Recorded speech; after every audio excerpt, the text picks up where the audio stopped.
how can I succeed without continuously recruiting?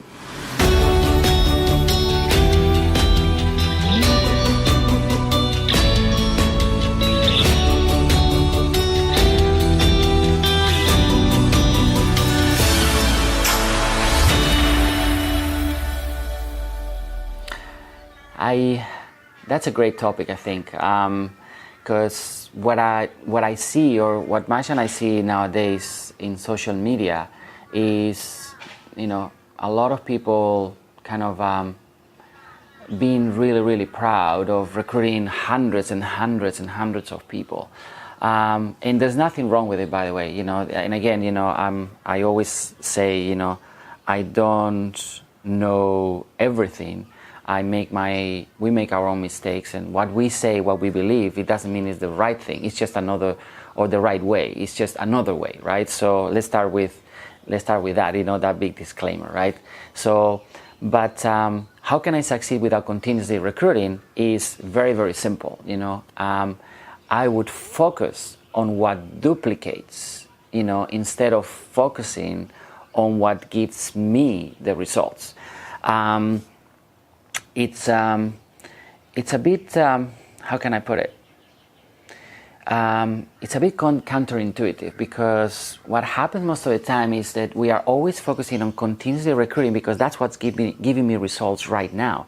Instead of playing a little bit like a longer game, what we were told many years ago, as we were sometimes burning out of working really hard, trying to recruit a lot of people, a mentor of us said, Masha, Miguel, you need to take a deeper breath. Take a deep breath and try to, to slow down. This is not a sprint; it's a marathon, right? And when you think about it, if you want to succeed, and in this type of business, in this industry, in this profession, I think what you really want to do without having to continuously recruit is to focus 100% in what duplicates. Like, if you make your recruiting look too hard, people won't see themselves recruiting. If you recruit in a way, you follow a very simple process that people can follow, that is the thing that is going to duplicate. So eventually you're going to get to a point where you're going to have a team of people recruiting, right? Let's say, let's put an example, a very simple example that I always tell our team. Let's say that you have one person on one side that is very good at recruiting and recruits 100 people a month, right? That's great, yes? And then on the other hand, you have this other person that is very good, not so good, quote unquote, at recruiting. Is better at taking care of people and teaching, right? So, and it doesn't have to be one way or the other, but as an example, so you can see the difference. Let's say this person is always focusing on recruiting 100 people a month, but this person is focusing on recruiting 5 and teaching these 5 to recruit 5. Is that making sense? So I think you guys can see the point already, right?